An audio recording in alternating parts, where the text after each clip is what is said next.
victimes. 2024, que ce soit les martyrs qui ont cotisé, qui ont contribué de leur vie pour que la démocratie sénégalaise, le Sénégal, ne s'appuie pas, ne trébuche pas, ne tombe pas. Que ce soit les victimes blessées, handicapées à vie. J'ai eu la triste chance d'en voir certains qui sont condamnés toute leur vie à rester couchés. Pour certains d'entre eux, j'ai vu moi-même de mes propres yeux des victimes qui ne peuvent plus rien faire par eux-mêmes, qui ne peuvent que tourner la tête. Tout le reste qu'un être humain normal fait, ils le feront par l'aide de quelqu'un. Ils devront être douchés, lavés, nettoyés, tout le restant de leur vie à cause des violences de nervis et parfois de certains agents de police et de certains agents de la gendarmerie. Donc c'est une insulte à la mémoire de ces victimes. C'est un crachat sur leur tombeau. C'est un crachat sur leur mémoire. Et je rappelais tout à l'heure les propos du président Bassirou Diomaye Diakhar Faye, qui lors de sa prestation de serment disait qu'en ce moment où il jure, où il prête serment, il pense à ces martyrs de la démocratie sénégalaise, à ces blessés, à ces détenus politiques. Et il disait, je ne vous décevrai jamais.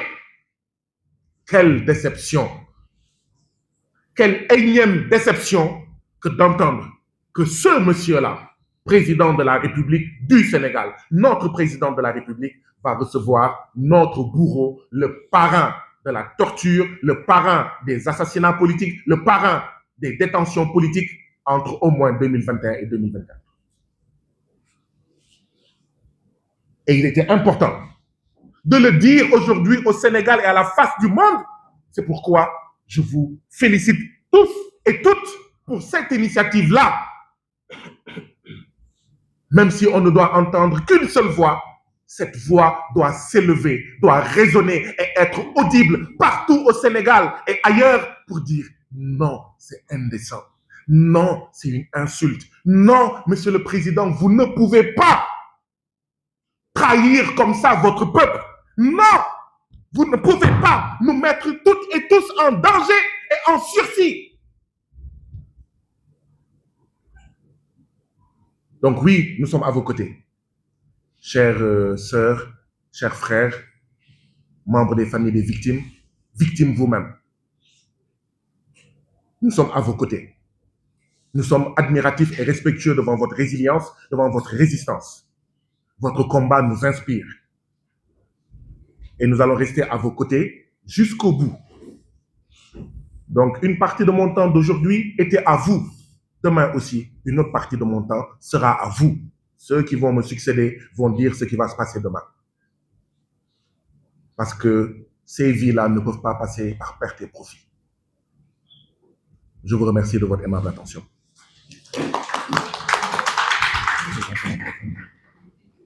Nous allons passer la parole à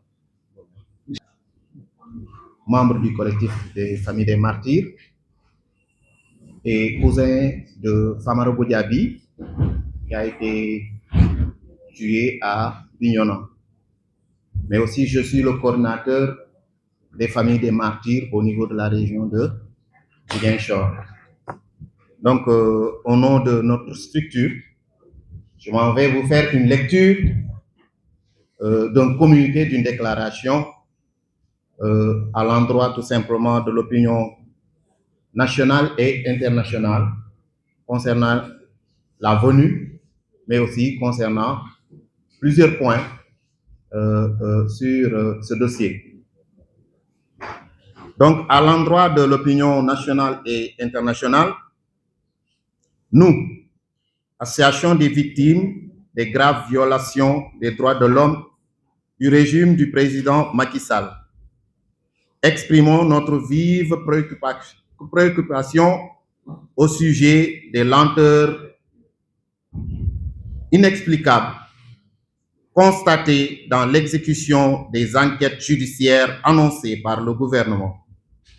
Depuis 2021, les victimes sénégalaises attendent que justice soit faite, sans que cet appel ne soit entendu par le président de la République, Bassirou Diomaye Diakhar Faye et son gouvernement. Nous sommes tout aussi préoccupés par l'audience que le président de la République, Bassirou Diomaye Diakhar Faye, a accordée à l'ancien président Macky Sall au sujet de sa candidature au poste de secrétariat général de l'Organisation des Nations Unies. Nous estimons que M. Macky Sall n'est pas un bon candidat pour recevoir le soutien du Sénégal à cette importante fonction dont le titulaire est chargé de promouvoir la paix et la sécurité internationale, le développement et les droits humains, qui constituent les 3 piliers des Nations Unies auprès des États membres. Comme vous le savez, les 3 dernières années du régime de Macky Sall, à savoir entre 2021 et 2024, ont été marquées par une violente répression contre les populations, contre les opposants politiques, les activistes et les journalistes. Selon un bilan établi par Amnesty International, plus de 65 personnes ont perdu la vie, la plupart tuées par balles du fait des forces de défense et de sécurité et des nervis recrutés et convoyés dans les véhicules qui ont été aperçus devant le siège du parti Alliance pour la République APR du président Macky Sall. Des images prises par des médias et des manifestants exploités par la télévision France 24 ont montré ces nervis opérant côte à côte avec la police, tirant des balles réelles et procédant à des arrestations. Les groupes d'aide aux détenus ont dénombré plus de 1600 personnes détenues pendant cette période, la plupart pour avoir exercé leur droit de la liberté d'expression, d'association et de réunion pacifique.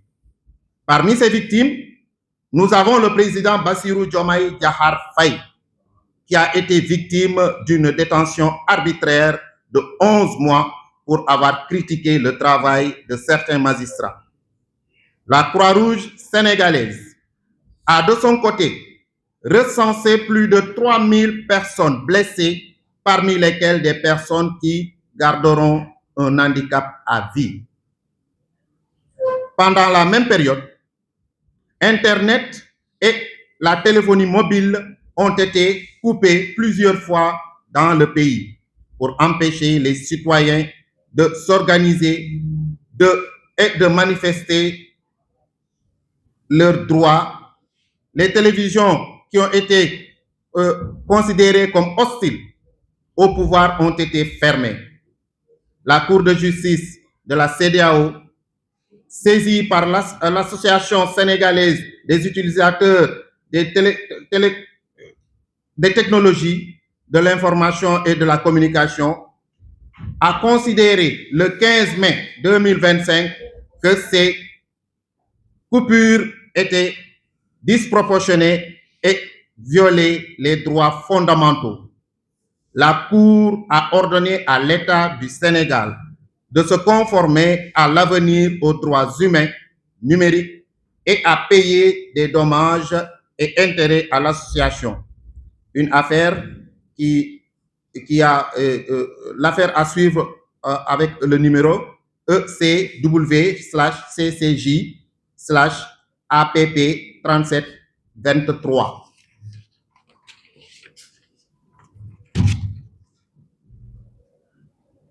Sur le plan des valeurs démocratiques, le bilan de Macky Sall n'a guère été reluisant. Le 3 février 2024, à la veille de l'ouverture officielle de la campagne électorale pour l'élection présidentielle du 24 février 2024, le président Macky Sall a décidé de façon unilatérale de reporter l'élection pour rester un an de plus au pouvoir au motif qu'il y avait un conflit entre l'Assemblée nationale et le Conseil constitutionnel. Les répressions de la contestation née du report de l'élection présidentielle a fait 4 personnes tuées, dont 2 étudiants de l'université Gaston Berger de Saint-Louis.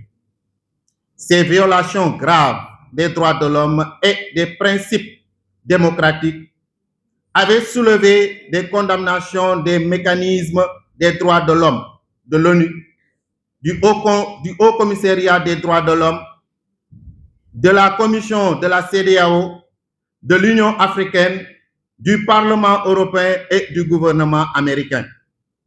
Aucune enquête ou poursuite n'a eu lieu pour les nombreuses et graves violations des droits de l'homme qui ont eu lieu pendant cette période. Les familles des personnes décédées, des blessés et des victimes de torture et leurs avocats n'ont reçu aucune information sur la suite donnée à leur plainte auprès des tribunaux. Le 6 mars 2024, Macky Sall a fait voter contre la volonté de l'opposition politique et des organisations nationales et internationales des droits humains une loi d'amnistie par l'Assemblée nationale où il disposait une majorité de députés. Cette loi d'amnistie rendait impossible de toute poursuite contre les auteurs des violations des droits humains commises pendant cette période sombre de son régime. Quant aux crimes économiques et financiers, il s'agit notamment des accusations de corruption et de concessions émises contre Macky Sall à la suite de l'investigation de la BBC en 2019 sur le contrat gazier et pétrolier de 10 milliards de dollars, relevant que le frère du président avait reçu des paiements des sociétés contractées avec le Sénégal. Il y a aussi la gestion du fonds de riposte contre les effets du Covid-19, dont l'audit de la Cour des comptes du Sénégal sur la gestion révèle que le montant total des dépenses faites par différents ministères sans lien avec le Covid-19 s'élève à 19 milliards 727 millions 996 727 francs, environ 30 millions d'euros. Des audits de la Cour des comptes du Sénégal réalisés après l'élection de 2024 ont révélé que le régime de Macky Sall avait dissimulé dans les comptes publics 7 milliards de dollars, plus de 400 milliards de francs CFA de dettes extérieures du pays accumulées entre 2019 et 2024. Cette dissimulation portant la dette réelle à 132% du PIB a provoqué la suspension du programme dette du FMI de 1,8 milliard de dollars en 2024 et la dégradation de la note de crédit du Sénégal, plongeant le pays dans une grave crise économique et sociale. Un tel bilan disqualifie Macky Sall pour promouvoir la paix, la démocratie, les droits humains et la bonne gouvernance économique et financière dans l'ONU. Et auprès des États membres, aussi, nous exhortons la France de ne pas soutenir la candidature de Macky Sall qui rejetterait implacablement le discrédit de l'ONU. Fait à Dakar le 16 juin 2026. Je vous remercie. Merci, M. Boy.